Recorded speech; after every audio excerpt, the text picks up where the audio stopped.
Liu Kang. The 1995 Mortal Kombat movie gave Liu Kang a revenge plot that gives his tournament story a more explicit personal focus, and that makes him a compelling adaptation. The games give Liu Kang a clean, almost mythic motivation.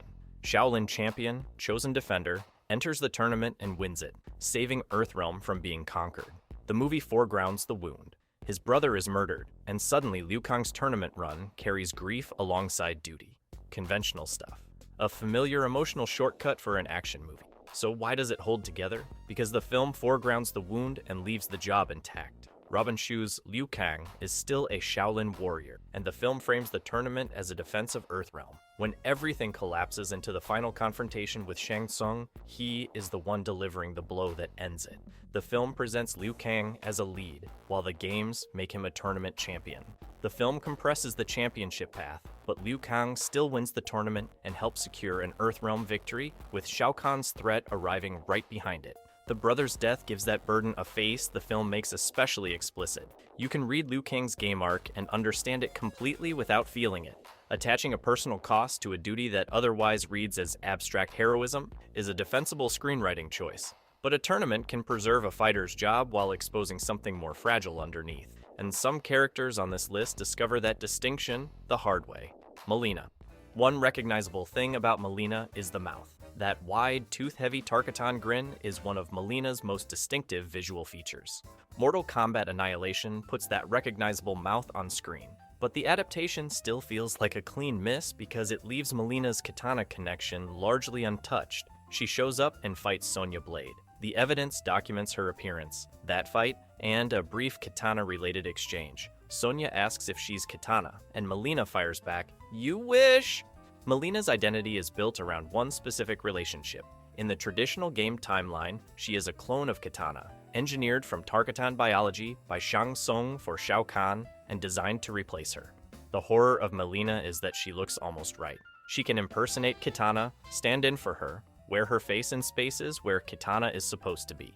A major source of Mileena's dramatic weight is what her identity means to Katana. She is a twisted version of Katana, built as a weapon against her. That's the engine.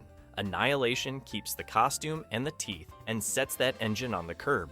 Katana is in the same movie, but Mileena and Katana do not interact. The rivalry that defines Mileena's reason for existing receives almost no development. Her documented confrontation puts her in the ring with Sonya Blade, rather than Katana, and the evidence here doesn't establish what history, if any, exists between them in the games. That makes it a sharper problem than Liu Kang's changed motivation. Liu Kang's movie version still wants the same thing and still pays the same kind of cost to get it. So, the identity survives the alteration. Mileena's version carries the image of the character while the relationship that makes her specific to the story goes unacknowledged. The mouth tells you who she is in a single frame.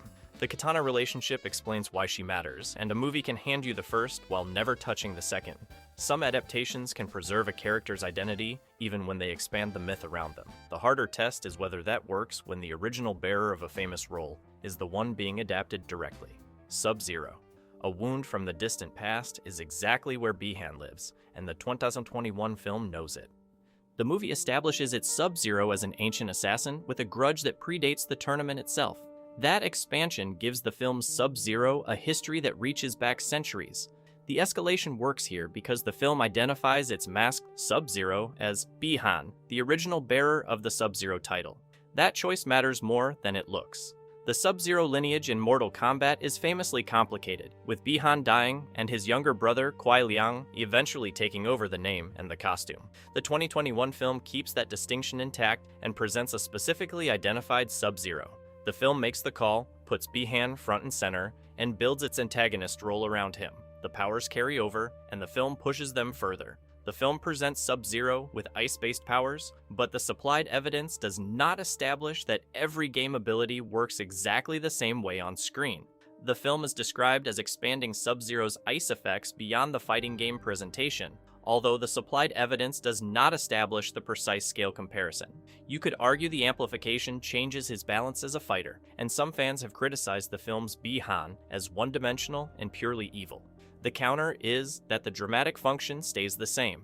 Sub-Zero enters a scene and the temperature in the room drops, figuratively and literally, because he is one of the film's significant threats. The costume trades the traditional clean blue palette for something darker and more tactical, but the blue and black visual language survives the update, and Bi-Han reads as Sub-Zero on first look without any caption required. Stack all of it together, the correct title holder, the signature cryokinesis, the antagonist role, the recognizable visual, and the case for accuracy becomes hard to argue with. The ice effects expand well past the games, and Bi-Han remains the person carrying the Sub-Zero name. A preserved identity can survive a larger mythology, but the harder question is whether a fighter's combat soul can outlive the moment an adaptation rewrites the origin that created it. Scorpion. Scorpion is two different characters depending on which part of the 2021 film you're watching, and the line between them runs exactly where his resurrection begins. The combat half is clean. Yellow and black uniform, chain weapon, fire-based attacks, the spear throw that has been the character's calling card since 1992. The movie's fight choreography treats these as load-bearing elements, because they are the reason you know Scorpion on sight before he says a single word. Even the costume redesign, which pushes him toward a heavier samurai silhouette, keeps the core silhouette readable. The origin half is where the film makes a significant structural change. In the games, Quan Chi is a major figure in Scorpion's origin and revenge story. A sorcerer who resurrects Hanzo Hasashi as a weapon, feeds him false information about who murdered his clan, and then watches the revenge machine do its work. The manipulation is the wound. Scorpion's tragedy is that his revenge against Sub-Zero is built on a lie planted by Quan Chi, who needed him angry and pointed in the right direction. The film's Scorpion origin does not invoke Quan Chi. Hanzo's death is pushed hundreds of years into the past, and his return is threaded through his descendant Cole Young, making Scorpion's resurrection a matter of bloodline and protection rather than a sorcerer's leverage. He arrives as a guardian, essentially heroic, a figure who wants Cole to survive rather than a revenant handed a weapon and a grudge. You can feel what the film is reaching for. The lineage angle gives Cole a mythological weight he would otherwise lack, and Scorpion's appearance in the climax lands with genuine impact, a long-dead ancestor showing up exactly when his bloodline needs him. That emotional beat works, but the wound changes shape when the manipulation disappears, and the wound is what the games spent 30 years building. The version of Scorpion who exists because Quan Chi needed a soldier and used a dead man's grief as the instruction manual carries a specific kind of tragedy, the kind where even the revenge that defines you was scripted by someone else. That is the person Liu Kang's whole arc implicitly argues against, the fighter whose purpose belongs to someone else's agenda. The chain and fire identify Scorpion on sight. The person he protects tells you whose story the movie actually decided to tell. Some adaptations survive that trade on visual language alone. The louder test is when a character's identity has to survive without the costume at all. When a character's identity has to survive without the costume, the jokes, insults, and betrayals have to carry more of the weight. Kano. Kano opens his mouth before his laser eye does anything, and that ordering tells you everything about why he works. Josh Lawson's 2021 version arrives crude, loud, self-serving, and genuinely funny in a way that makes you forget he's supposed to be a villain for about 3 scenes running. Lawson gives Kano an Australian accent in the film. Kano uses Bowie knives in the film. The willingness to sell out Earthrealm for a better offer is intact. He calls people names you cannot repeat at a family dinner, treats the entire supernatural premise like an inconvenience designed specifically to annoy him, and functions as the film's comic relief, which, if you've spent any time with the game version of Kano, is exactly where he lives. The personality overlap is strong, even though the film changes Kano in several key ways. That overlap almost obscures the thing it changed most. Kano's laser eye in the 2021 movie comes through the Arcana system, the film's mechanism for unlocking a fighter's dormant power. It manifests as an ability. In the games, the eye is a mechanical implant, part of a cybernetic body modification package that also informs his ongoing rivalry with Jax. The film gives Kano an Arcana-based laser eye power, rather than the cybernetic explanation associated with him in the games. The eye plate in particular is conspicuously absent from Lawson's design, which means a notable piece of Kano's game-associated visual design got quietly swapped for a fantasy explanation that fits the movie's rules better than the character's lore. So the question the film forces is the same one Scorpion's section put on the table: whether surface and origin can be separated, except here the split runs deeper because it cuts into Kano's rivalry and his augmentation arc. And the answer the film gives back, somewhat against all expectations, is that it mostly holds together anyway. Kano's dramatic function is strongly tied to his personality. The greed, the self-preservation, the contempt for heroism, the flat refusal to pretend he's anything other than what he is. A mercenary who finds the fate of the world framing completely ridiculous and says so out loud in front of everyone repeatedly. That behavior is the character working. Liu Kang can carry the weight of Earthrealm's survival. Kano carries the audience's skepticism about whether any of this makes sense. The film's Arcana explanation changes the hardware-based game lore without changing Kano's central personality traits. The eye plate explains a power. The personality explains the person. The harder test, it turns out, belongs to figures for whom how they speak and command a room matters especially much, where personality alone cannot paper over the gap when the rest of the design stops holding up its end. Raiden. Christopher Lambert is playing a thunder god like he's the smartest person at a house party, and somehow it almost works. The 1995 film keeps key elements of Raiden, his title and his role as Earthrealm's protector and guide to the chosen fighters. You watch Lambert stride into a scene, and the movie is clear about who he is and what he's there to do. The Thunder God stands at the center of the tournament, shepherding Liu Kang and his allies through a fight for humanity's fate, while the games likewise cast Raiden as a protector and mentor to Earthrealm's champions. One clear divergence is in the delivery. Game Raiden is an eternal thunder god and protector, the kind of divine authority that speaks and expects the room to reorganize around it. Lambert's Raiden cracks jokes. He reacts to chaos with visible amusement. Whether that reads as a necessary translation for live action, or whether it drains the character of the gravity he's supposed to carry, is something fans have continued discussing decades after the 1995 film. Think about what that shift cost Liu Kang specifically. His burden lands harder when the authority guiding him feels genuinely supernatural. When the guide sounds like a witty co-star, the divine stakes can feel a few feet closer to Earth. One way to read a god's identity is through how the room responds when he enters it. Lambert understood the role and delivered it with enough charm to be genuinely fun. But the gap between an accessible mentor and an ancient divine protector is exactly the gap this video keeps circling back to. A guide who shifts the hierarchy of a story can change how the characters beneath him read, and the next fighter will test whether a preserved role can hold its shape when the history underneath it has been quietly rearranged. Kitana. Mortal Kombat. Annihilation gives Kitana a role tied to her relationship with her realm. That role comes with real pieces of her game identity intact.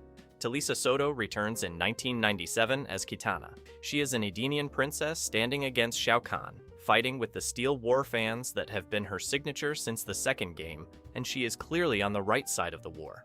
Compare that to Sonya or Jax in the same film, where costumes survive but the job description barely does, and Kitana looks like a faithful translation. The compression happens in what she is actually fighting for. Her story includes Shao Kahn's conquest of her home realm, a princess who spent centuries serving the conqueror who killed her biological father before breaking free and eventually helping liberate that realm from his control. Annihilation includes Kitana and Sindel in its plot. Her arc leans on reaching her mother and persuading her that Khan is the enemy. The family connection is genuinely part of who Kitana is in the source material, but when the film's treatment emphasizes one relationship above the rest, the film gives that political dimension less emphasis. The princess who broke free from Shao Kahn's control, helped liberate Edenia, and later led an army to prevent his return to power, is framed primarily through her relationship with her mother. The royal identity is preserved in the costume, the weapons, the allegiance. The wider political world behind that identity receives less emphasis in this reading of the adaptation. Kitana illustrates how a preserved relationship can carry part of a character across the adaptation gap. What they cannot carry alone is the full weight of who that character is, because the weight was never just personal. And the question of what survives when a character's dramatic role is supernatural rather than political, when the identity is built into powers that are genuinely hard to translate, is a much stranger problem for a movie to solve. Shang Tsung. The 1995 film's Shang Tsung walked onto screen younger than his source material, and the adaptation still works. That sounds like a contradiction until you watch what Kari Hiroyuki Tagawa actually does in the role. The original arcade game gave you an elderly sorcerer, stooped and sinister, running a tournament from the shadows. The film gave you a younger antagonist whose presence makes him feel like a threat. The body changed. The function did not. The film retains important parts of his role: primary villain and tournament host. Those core elements also appear in the source material. His shapeshifting appears on screen, which matters because shapeshifting is one of Shang Tsung's defining visual signatures. Shapeshifting is also associated with Shang Tsung in the original game. Soul stealing is part of the supernatural identity the games established for him. The fighters he defeats feed him. The games establish Shang Tsung as a soul-stealing sorcerer, and Liu Kang is usually the one who confronts him. The film's central conflict is the confrontation between Liu Kang and Shang Tsung over the fate of Earth, and that fight carries weight because what Shang Tsung threatens is exactly what Liu Kang came to defend: the lives of the people standing between Outworld and Earthrealm. The age redesign departs from the arcade original, rather than strictly replicating it. The film incorporates a younger Shang Tsung, apparently to avoid the excessive makeup required to duplicate the arcade version's aged appearance. Some fans treat the film version as a standout interpretation of the character, and that positive reaction followed a substantial departure from that aged original. The pattern across Katana and the others this video has examined holds here too.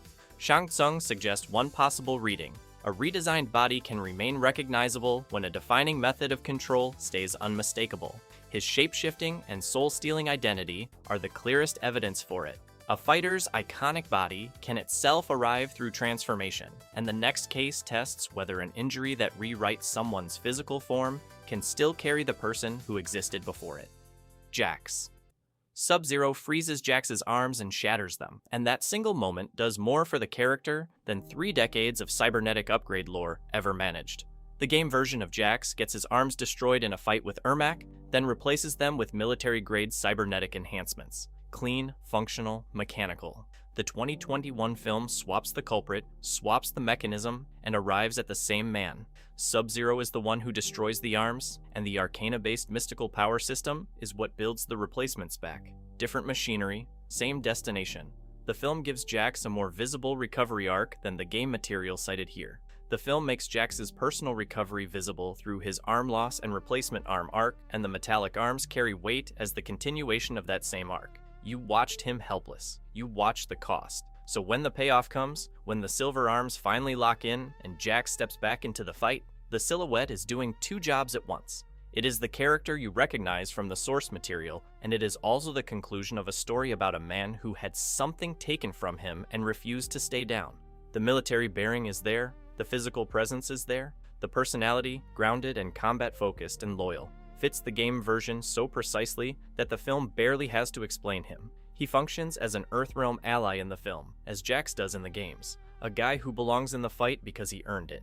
Some viewers debate whether the arm origin change violates the lore or works as a practical modernization, and honestly, the debate answers itself when you look at what was preserved: his injury and his recovery. The cause changed, but the film still gives him the arm loss and replacement arm arc associated with Jax. And that is the pattern this video keeps uncovering, going back to how Shang Tsung's function survived even when his age and his mythic weight were both redesigned. A changed origin does not automatically mean a changed character, because one way to read a character's identity is through the role they occupy and the cost they carry, and Jax carries both. The harder question is whether a movie can preserve a character's recognizable surface traits while still losing the person underneath, because the harder question is whether a movie can preserve the surface while shifting a character's agency into someone else's plot. Sindel. The movie preserves the key family relationships around Sindel and manages to lose her anyway. Mortal Kombat. Annihilation uses Sindel as part of Shao Kahn's invasion, as the resurrected queen and Katana's mother, and one more instrument in Outworld's effort to reach Earthrealm. The film gets some important parts of her biography right. The resurrection is there. The relationship that gives Katana a major part of her dramatic purpose in the film is there. On paper, Sindel has several of the recognizable elements a faithful adaptation would need. What the film does with those elements is the problem. From her first scene, Sindel operates as a mechanism. Kahn resurrects her, aims her at Earthrealm, and she goes. The film presents Sindel under Kahn's control as part of his invasion. Think about what that actually means for a character whose game backstory includes family conflict, grief, and questions of loyalty, when Shao Kahn's control over her family is also tied to the manipulation of loyalty. That tension is the character. The movie preserves the family tree and hollows out the person at its center. Katana's attempt to reach her mother at the end of the film is one moment when Annihilation shows what Sindel could be, because it correctly identifies that the relationship carries weight. But Sindel arriving at that moment is an obstacle to be resolved, a plot condition requiring the hero's attention, is a fundamentally different thing from Sindel arriving as a person making a choice about who she wants to be when someone she loves is standing in front of her. This is where Sindel sharpens every test the video has been run. Jax's origin change worked because it led, directly and inevitably, to the choice that defines him. Liu Kang's altered biography worked because his purpose in the film remains tied to protecting Earthrealm and rescuing Kitana. The family connections and the resurrection are the outline of a character. Agency is what makes the outline a person. You can give a character the right parents, the right power set, the right death in return, and still deliver someone the audience has never actually met, because the version standing on screen exists to move someone else's story forward. Sindel is a particularly clear example of the whole video's argument. The costume identifies the fighter, the biography maps the family, and the resurrection fills the frame. But for this test, the character is more fully preserved when her defining choice belongs to her. If you enjoyed this video and want to see more, click the video on the screen now.